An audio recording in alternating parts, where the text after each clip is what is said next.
சேமியா உப்புமா செய்ய போகிறோம். அதுக்கு தண்ணியை சூடு பண்ணிவிட்டு ஒரு கிளாஸ் சேமியாவை எடுத்து இப்போ தண்ணியில் போட்டு வேக வைக்க போகிறோம்.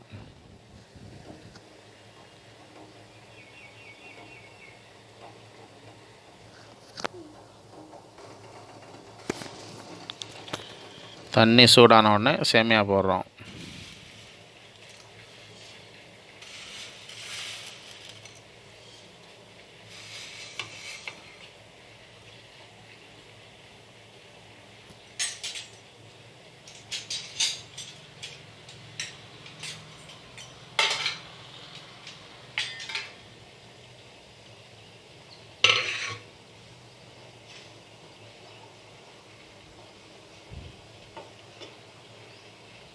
கொஞ்ச நேரம் சேமியாவை நல்லா வேக வைக்கணும்.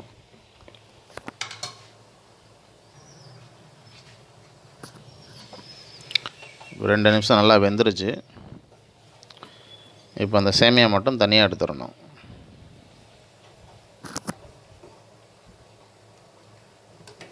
இப்படி பக்குவமாக வேக வச்சு எடுக்கணும். குழைய வைக்கக்கூடாது.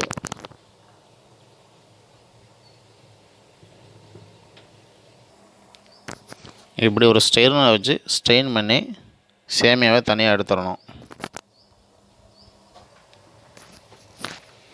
இப்போ ஒரு கடாயில் காய வச்சு அதில் எண்ணெய் ஊற்றி செய்ய போகிறோம்.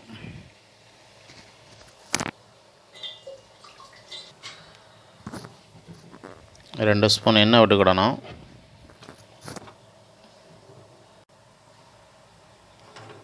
எண்ணெய் காயணும். எண்ணெய் காஞ்ச உடனே கடுகு,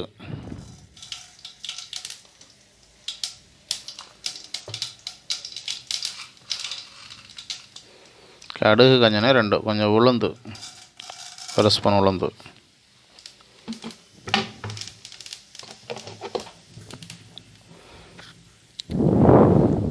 இது நல்லா பொரிஞ்ச உடனே வெங்காயம், கருவேப்பிலை, 2 பச்சை மிளகா,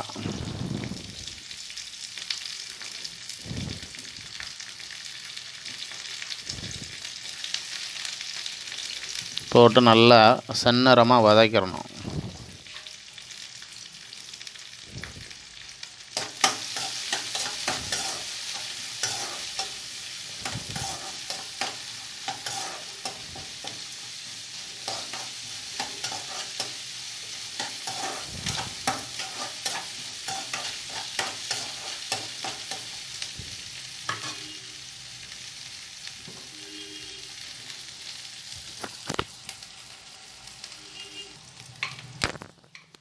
நல்லா செந்நிறமாக வதங்கினோன்னா தக்காளி போடுறோம். தக்காளி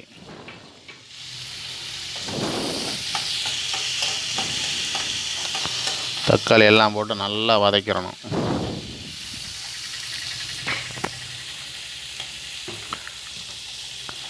டேபிள் சால்ட்டு தேவைக்கு போட்டுக்குங்க.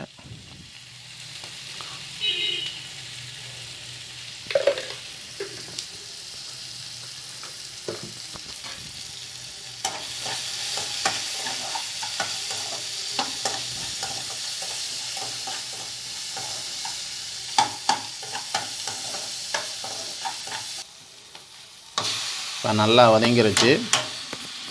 வதங்கினதுக்கப்புறம் நம்ம வேக வச்ச அந்த சேமியாவை அதில் போட்டு மிக்ஸ் பண்ணிடணும். இந்த மெத்தடில் செய்யும்போது நல்லா டேஸ்ட்டு கிடைக்கும்.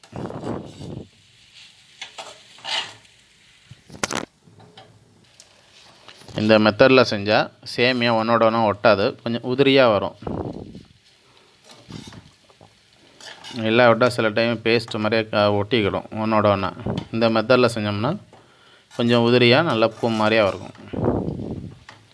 இப்போ பூ மாதிரி இட்லி இருக்குதுன்னு சொல்கிறாங்கல்ல, அதே போல் ஒன்றோட ஒன்றா ஒட்டாமல் சேமியா பூ மாதிரியாக இருக்கும், நல்லாயிருக்கும்.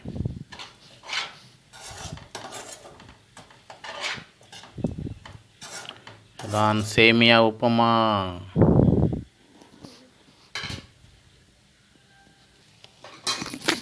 சூப்பராக ரெடி ஆயிடுச்சு. சேமியா உப்புமா ரெடி ஆயிடுச்சு. நீ சாப்பிட்லாம் ஒரு டேஸ்ட். சேமியா உப்புமா.